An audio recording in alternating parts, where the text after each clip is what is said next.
here's the mill demo. Hopefully it's not too boring and not too much death by PowerPoint. So right, so basically, at least you know who I am, so we'll skip that one. So it's a centric 2B mill, which you can find online. It has the capability to be a horizontal mill and also a vertical mill. It's 3D horizontal by XYZ, and it's 4D in vertical, and I'll get onto the 4D and explain that when we get to the right point, because everyone will go, how can it be 4D? There's only 3Ds in a shape. So the talk we're going to do now is about the vertical mode. We're not currently using it in the horizontal mode. There are some good technical reasons for that, and we will get to that, but it needs more work to get it in that mode. So for the minute, it's more useful as a vertical tool anyway, because it doesn't have huge capabilities horizontally. Okay, so what's a mill for? For those who haven't done it and who haven't used the X-Carve, fundamentally it's a drill that's spinning, in which you're going to put a workpiece and you're going to move the workpiece through the spinning drill, cutting the material with it. So you cut in various planes with that. You can cut on axis with you going up and down like you would with a normal drill, but also with a mill piece you can cut in a way where you can actually cut shapes. So the item is fixed to a table. So it's got an XY table which is on top there, very similar to sort of other things like the other mill there, or the 3D machine, and you clamp your thing to it, and then you use that to cut your thing. The table engages with the rotary cutter and cuts it away, and you can use different cutters of different shapes. We'll come to that later, and they will cut obviously profiles as well. So with MakerSpace we have the tools here to cut aluminium and brass. The reason we say that is most of the tools would potentially cut steel, but we don't have the money to replace them. So if you're going to cut steel, please provide your own tools, because it's obviously you can cut an awful lot of aluminium and brass for the amount of money that we got in tools, because the tools all came free with the when we bought the things, because we bought them from the widow of a very nice guy who I've worked out the other week. I did actually meet once, who was a model engineer and he used to build his own steam trains, and basically when he passed away we bought at a very good price two very good bits of kit, but also a whole load of machine tools and self-leveling heads and all kinds of stuff that we wouldn't otherwise have on any other new equipment. So that's where we are. Right, so the first thing we obviously got to do, all the safety things, because the blah blah blah blah. So we got high-speed exposed cutters. There are no guards on it. If anyone can come up with a design for a guard, that's fine. There are some available on later type machines, but because of where the hand controls are on that, it makes it very difficult to design a guard that's sensible and actually will be likely to make it safer rather than more dangerous. So obviously it has rotating parts, it has high-speed cutters. So what do we need to do? So to mitigate that, obviously wear some kind of eye protection. It is unlikely, if I'm brutally honest with you, that if you're wearing glasses you're going to be injured, but I would ask if you can wear over glasses, particularly if you're cutting brass. Brass tends to throw out lots of pieces of fine particles, and at points you can have quite a high impact of acceleration and it can throw apart quite a way. It's not one of those things you realise until you look around you and you go, why are all these brass bits behind me? You'll find the same thing's true on the lathe. And blood's difficult to get off the The great thing is, because of eyes, they tend to just retain it on the face. It's really not a problem for clearing up. It's okay, to, yeah, and you get it out easy. Right, okay, so for those amongst us who've got long hair,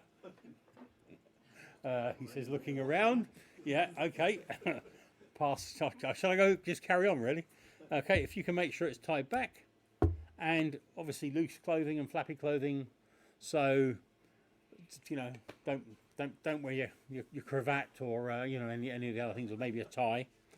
I know you're all that. Now ties around the waist are probably okay. Again, jewellery. So if you've got any jewellery, dangly stuff. You know, medallion man over there, Andy. Don't wear it. And gloves. Gloves are particularly dangerous because most people don't realise they are.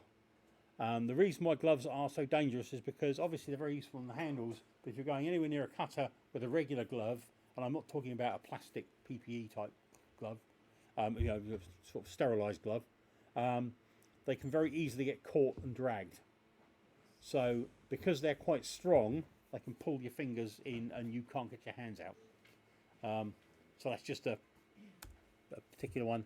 So we've got all these signs, but Are you saying it's better not to wear gloves? yes, yes, no gloves, Just to be clear. no gloves, no gloves. Oh, okay. Yeah, okay. In your case, probably best not to use it Or mittens. if you can't. Well, yeah, it's all right. If you're all right with mittens, you can't turn it on. Might be cold in here. Yep.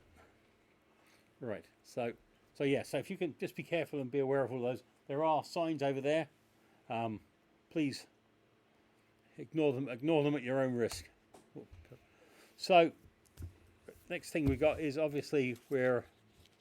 Sorry, I've lost my page. You can't see my next page. So there's various parts on the mill. There's obviously the top part is the vertical tool that does all the cutting. We've got controls on that which will take it up and down and various things. We've got vert lights and tables, and we're going to go through all the various things of digital readout and the saddle, which is the bit I was talking about. This is the table and this is the XY, which we'll go over in a bit more detail in a moment. So the power up procedure is covered during the training, but basically there's a turn on system. There's also a non-braking foot stop. So what I mean by that, I mean it doesn't actually apply a brake. It will take time for it to spin down. So if in doubt, put it on as quick as you can. But basically it's a foot stop. There's also a knee stop on the buttons there. The particular system on that is a very safe system because you actually push your finger in to do that, and if you catch it anywhere else it will turn itself off. So it's quite useful to have that as an extra emergency on it. Okay, so we're back on that. So that's covered the thing, and then we're going to go back onto the table. So this is the table area we were talking about a minute ago. This is where we do the XY, so in and out, left and right, and then the up down, which is the Z, giving us our 3 dimensions. And then if we go on to the sliding spindle on the vertical mill, we can also tip the vertical mill through up to 45 degrees in each direction, giving us 90 degrees of movement. That is our 4th D because we can cut off access with that. And you can also do plunge at angles. You can plunge a hole into a piece of material at an angle. We'll come on to this later, but in the pen holder thing, the sample piece we're doing, that's got a plunged angled holder, angled hole. You can actually use a different vise on the mill, which we don't have currently, which is an angling vise. I'm hoping we're going to acquire one, but I can't. No promises on that yet.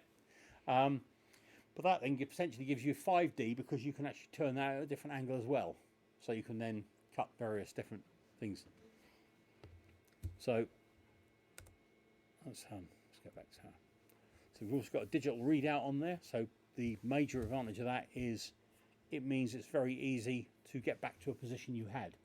So we'll go through the calibration. You can do an awful lot of stuff with that. You can actually use it to potentially cut profiles and potentially cut circles and all kinds of things. However, to do that, you have to follow it like an automated robot to kind of be accurate to do that. So it can be quite complicated to do. You're often better to put a rotary head or something on the thing. We do have a rotary head, which is only a very basic one, but it can be used if needed. So the 2 things that the DRO, the digital readout unit, gives you is it gives you this easy way of finding centres of work and stuff like that, and defining spaces. So if I want to drill 2 holes that are 500 millimeters apart, I can move it from one to the other exactly, keeping it on a line. But also, in the same way, you've got to do some other clever maths if you want to do angles and stuff. You can do all that on it, but it's not something you necessarily want to do. But if you do accidentally move the wrong control in X or Y, the real beauty of this, if you zeroed it, particularly for like that job, you can just move it back. dead easy. So does that work in 2 dimensions or 3 dimensions or It what? only works in 2. It only works in X, Y. The reason there's no point in putting a mill one in a Z axis unless you're going to do Z and plunge. So on the new machines that have got it all built in, you can do that. But on the older machines, because the Z, you've got different ways of doing Z, you can't tell which one you're actually using. And just So- to clarify, anybody who's not familiar with X, Y, and Z, Z is up and down. Yeah? Yeah. Yep. Or I guess you could be Z challenged if you're a bit short. Yeah. There is a difference between a mill and almost everything else in here, like the 3D printers.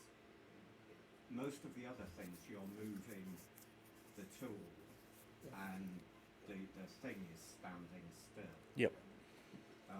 This is the other way round. Yep. As is the X carve. Yeah. Yeah. And what that means is it's like left-handed and right-handed. So people who mill tend to have 0 at the top right, and 3D printers and everything else, the 0's bottom left. But the good news is, whatever works for your drawing, because if you're clever enough to do a drawing, then you're probably going to figure that one. But yes, you're right. It should be done to that. It's We've- less of a problem for that Yes. than it is for everything. Yep. If you go from that to All right. So the next thing is the clamp. Obviously, you've got a clamps and alignment. One of the big problems with mills, and with X-carve or whatever, is actually checking that you've got everything aligned correctly. Because if you've got your workpiece on a table, the table's going exactly that way and exactly that way. But if your workpiece isn't straight, all right, then when you cut it, it goes peculiar.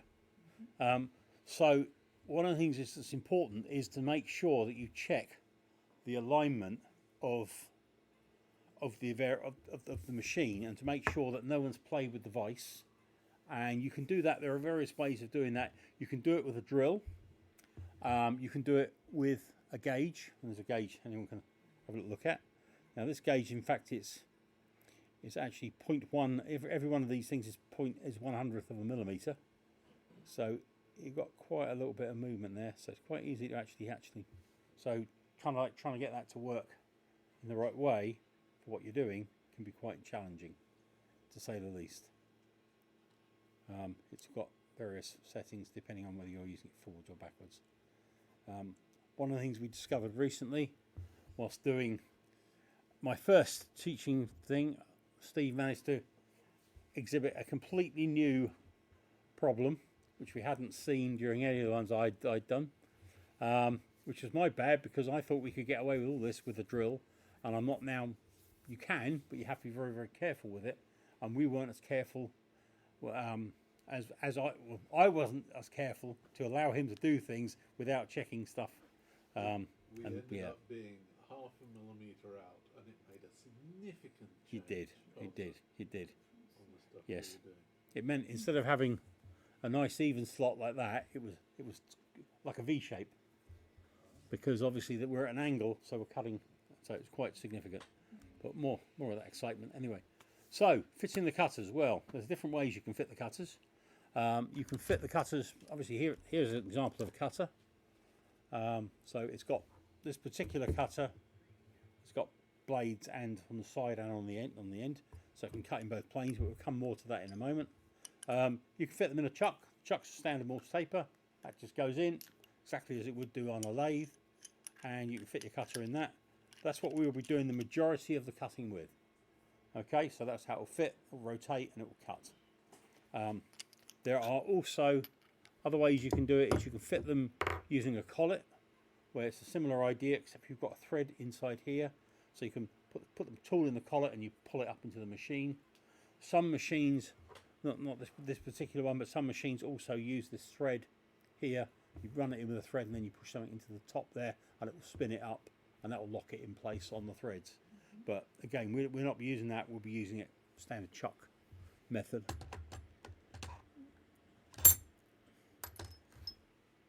So various cutters. Okay, so obviously I was just showing you a typical cutter. This is a four tooth cutter, so it has cuts on the bottom, and can be used for vertical milling and horizontal milling. It's quite robust because it's got 4 blades, so it cuts very evenly as it goes around. If you've got a plunge cutter, it's got 2 cutting blades, obviously you can still use it horizontally because it has got a side cutter on it, but you have to be a lot more careful with it, because if you start cramming that in, you'll break it, because fundamentally it's pretty thin there, rather than that one's got quite a substantial centre to it. So the difference between the So- two, I can't really see from here, the conventional one is just 2 wings at the side that rotate and cut, but the side Well, one is more of a, like could- a drill bit? Could be. Well, the side has got a blade exactly like a drill bit, Yeah. but it's actually a sharpened edge, Okay. rather than on a normal drill where it's a blunt edge. It's just to get the swarf out of the way. The only cutting part on a drill is the very tip. Yeah. One of the reasons why these things are so blinking difficult to try and resharpen. Okay, so please don't blunt them. Have they got carbide tips? No, there are carbide tip ones available. We don't have any currently. Maybe we'll go down that road.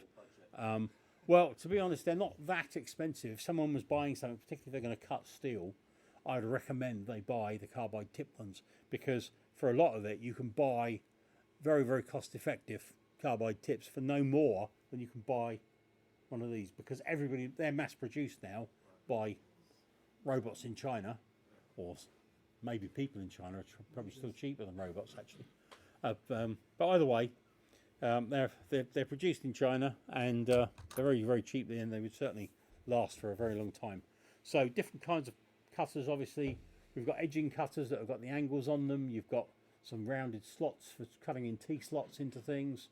You've got standard sort of cutters for plunge, etc., and profiled cutters for cutting very specific things. There's more stuff about the cutters in the manual. Yep. We'll get to there. There we are. We're just about to get to the manual.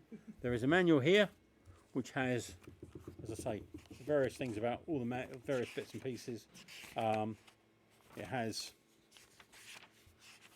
different bits about the cutters and the angles and the X, Y, Z and what they all mean. And there's also a full manual for the digital readout unit, including how to use all the fancy modes. So the mill manual is custom for the MakerSpace. Yep. The DRO manual is a general manual, and yeah, you probably need a degree in computer science to be able to understand. Yep. But it has got some very nice pictures. It does. And for anybody who can't read an A5, I apologise. But it is But offline. It's There a isn't- PDF, yeah. It's just a Yeah, PDF. PDFs are all in the normal This place. directory here. Yep. And of course we've got the magnifying lights anyway, so you're sorted. Catered for and whatever. Yeah. But to be quite honest, probably if you can't read it in A4, then I probably don't want to be training you, if I'm brutally honest. So I was actually thinking that I might actually have a quick little test about can you read the emergency form. You don't want to get your monocle caught in the machine, do you? Well, absolutely, yes, Lord Charles. Right, he's probably too young to know who Lord Charles is. I know who Lord Charles is. Excellent. And Right. we also want to talk about the Yep. pen holder. Yeah, we will do. We'll get there. It's all right. Okay. So, obviously, in the same way with the lathe, we do a validation test, which is obviously most of you won't have used a mill. Some of you will have done, in which case this will be a very quick job. But there is a piece that you need to make to do the test. The test is to make a pen holder. It's like this. Here's there's the laminated one, there's the normal one. And you have to, first of all, if you've done the lathe, I'd recommend you do the lathe anyway, because it teaches you quite a few metal things anyway. But what you need to do is first of all make a blank, which you do on the lathe, which is what you're going to then use in the mill. Now, one of the things on that drawing is there's a 3mm 45-degree section on each, which is just exactly the same as on the plumb bob. But one of the problems I did find was measuring it. It was very, very difficult, because trying to get any kind of calipers onto anything that's got 45 degrees on it is very, very difficult. So I came up with a cheat. Basically, a bit of 3mm perspex. You put it on when you can just see the edge of the cut. You know you've got 3mm. So it's a good way of finding it, getting it roughly about right, so they're roughly even. That's all in the kit in the box, so we'll go through that during the training. And so these are the pen holders. These are a couple of early examples, so they're not quite what the final one is, but they're close enough that I'll give you the idea. And next we're going to go on and watch a really exciting video. Oh no, we're not. We're going to actually have the blank. There you go. We've got a picture of the blank. And so making of the blank is, there we go. This is the making of the blank on the lathe. So it's a little bit faster than real time. So this will take a couple of minutes to do this.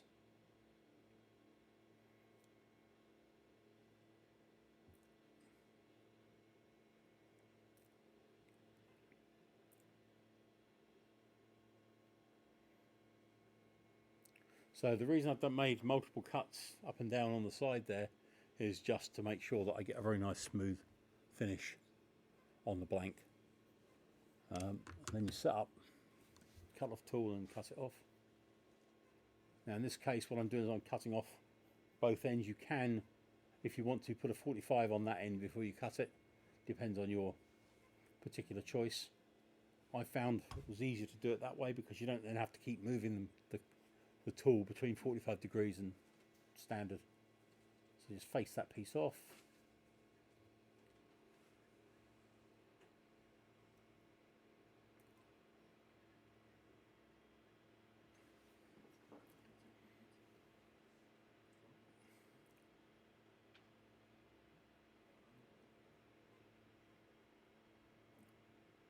So this is me trying to do it with a ruler. And then I'm giving up with the ruler. I'm going to get a set of calipers. And I'm going, this is not actually very easy. And I think. Fortunately, the pen hole will still work if it's not quite. Oh yeah, yeah, no, it does. It does, but Yeah. but what I've discovered is that if you make it correctly, you can use the angles that you cut are actually the guides to the depth you want to do the rebate and the face off at the bottom. So they really help you if you get it all correct, because you can do it by look rather than by measurements and stuff like that, or by a combination of the two, and you just wind up with something that looks a lot better. Unlike these, which that one's not bad, but this one's a bit wrong because it had the wrong amount of depth cut on it, so it's So you're cut just to. using the wheel to move the tool Sorry. down, winding it across and winding it back. Yeah. So you're just spinning up the lathe. So that's the end of that one. What have you put in the jaws to stop it scratching? Oh, that what my patented piece of plastic. Just a bit of plastic. Yeah, it's called an old milk bowl. Okay. There's some in the bottom there, by where the chuck's kept. You'll get shown where it is, and there's a bit of plastic there, and you just cut it with a set of scissors. Just any old 4-pinter or 2-pinter milk container. It's very good. It's nice and soft. The only thing you have to be aware of, which again when you do the lathe training you'll get trained on, is it's very, very forgiving, but it eases. So like any plastic, you have to tighten it, leave it a minute, just tighten it a fraction more, because otherwise you'll find that you're going to start cutting and you'll push the thing in the plastic, because it will actually, the PVC will give way slightly. So anyway, so we'll go on to the main thing now. So this is the main cutting. Unfortunately you've got me in a lot of these pictures. I apologise ahead of time. So this is me loading up the spacers and putting the blank in. Then I'm using here a piece of paper and going through and checking the height is the same all the way along. So this is to make sure that when I machine it, I won't have the problem of it being the wrong height or the wrong size. So this, then I put the cutter in. This is the plunge cutter. As you can see, it's got the 2 holes. So I'm moving it now down to 30 degrees to cut the plunge hole in here. So apologies for all the pictures. It's a bit doesn't, but obviously you'll need to look at this, because it's the same procedure as with the lathe. You have to tell me all the machine points you need to do as part of your pre-work. Yeah. Is the hat part of your safety gear? Well, that's To yeah. stop his hair falling into the mill. Yep, that's right. Stop the hair. Yep. Absolutely. And there I am. I'm setting the white and the 0 center. So I've set that and gone to 0. Or near as that's 5,000th of a millimeter there. So I think we'll worry about it. So there I'm going to set that to the front edge of the workpiece. And then when I do that, I'll then 0 the DRO on the other axis. So there it is. Then I can wind back my 25, which is what's on the drawing. So at 25, I then use the Z at the bottom to come up until I just touch the material. So I know I'm 25 in, and then I can then use the plunge control up the top there to operate that to come down. So this will now wind that, and this will now extend that tool out into the work. You do have to do a translation between inches and millimeters at this point. No, it's all in millimeters. You just have to know it's two. You just have to know it's 2.54 millimeters per turn. Okay, that's nothing to do with inches. Okay.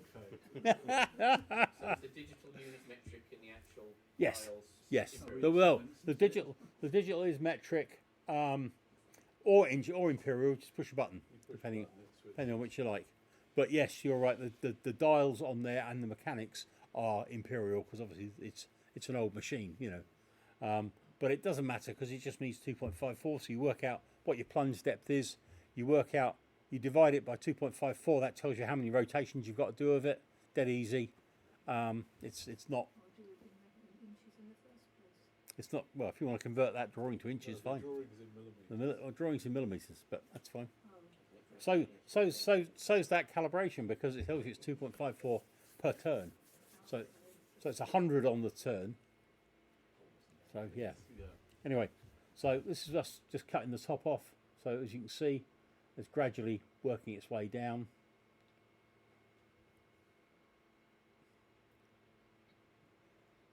So that's done the plunge. We've changed the angle. We've changed the cutter. We've put that across. So this is, you're doing this groove here now, are you? Yes, doing the groove along the top. That's it. Yeah. So that's so we get the scalloping by the fact we put Using the end of the tool. the angle exactly. So it's just to be honest, the whole point of this test piece is there's two reasons for it. One, it uses the same stock as the plumb bob because that was easy because we had some, and two, it teaches you a lot of things about using the cutters in different ways and doing the plunge and stuff like that. So it's actually quite a good exercise. It's better than the original one I came up with, which was going to be a phone holder, which needed new stock and actually only taught you 2 different types of cuts. This does 3. So, because I decided we had too much of the other stock. So it's the same angle, but you've got the No, different angles. It's, Have yeah, a look at the- if you have a look it's at the 40, thing, 40 degrees and 30 degrees. There's the different plunge angles. plunge is at 30 and The other bit's at 40. the other bit's And unfortunately, I was talking so much, everyone missed me changing the cutter and adjusting the angle. But it is in there.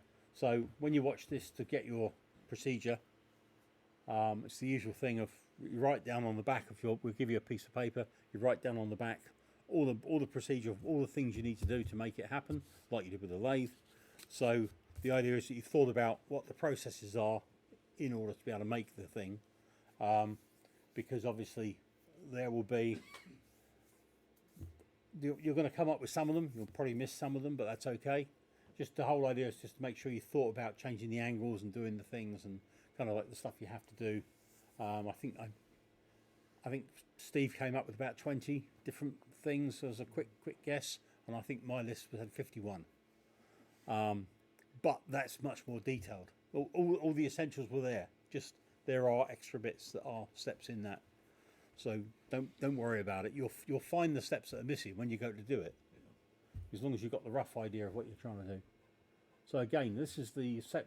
It's going to be it's been turned over, and now we've got to recheck that that's the level. This is where we had the big problem with Steve's because we didn't have it quite level. So because we didn't have it quite level, we were cutting it off. Weren't getting a flat. We were getting a V as we did it, and then we had to we did some recalibration with some paper just to lift it up one end slightly, and that fixed our problem. Was there a bit of swarf stuck in it? Something? Well, we didn't get to what exactly was the thing. Now I've used a little bit of cutting fluid there, but in actual fact, it's not strictly necessary because it's aluminium, and because we're running so relatively slowly, I was probably cranking along at way more than anybody else would do.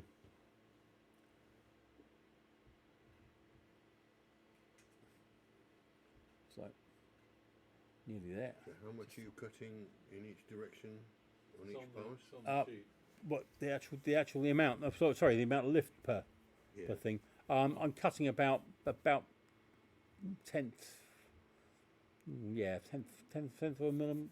No, about a millimeter maybe. Sorry, about a millimeter, half a mil to a mil, depending on what it is. Think about it. It's one turn on the big one. And obviously you're cutting much quicker at the beginning, and you slow down as you approach. Yeah.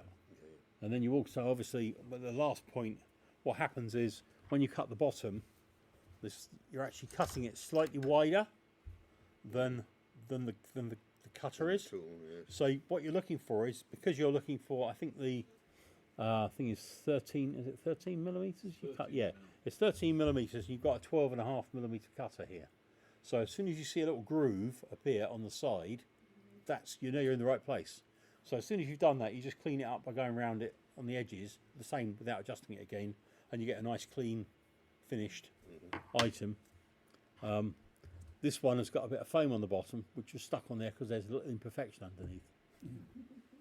So I hid it. Yeah, well, that's it really. So I think we've got a thing about, yeah, there we are. Any questions? So When are you going to do the training? we'll start doing the training probably next week. I don't think would just like to say I was doing it Thursday, but I'm going to Wales on Friday, so I don't probably think I'll be doing it. I don't know if Steve can do any before that. You obviously need to talk to either Kevin or myself Yep. and personally organise the training. Yep. The training is something like an hour and a half, something in that sort of time frame. I would probably say allow 2 because Yeah, we're not probably allow 2. If you get off early, that's fine. It'll be like being let out of school a bit early, won't it? But if you don't, there'll be a question or something will happen, like it didn't quite work right. Because it's. But yeah, so that's it really. Any other Okay. questions? Thank you very much. Oh. Sorry, was that? Just how did you ensure that the top surface is parallel to the bottom? Because there's That was nothing the problem. Right. advice to tell you whether. Well, that's where we used that's where we were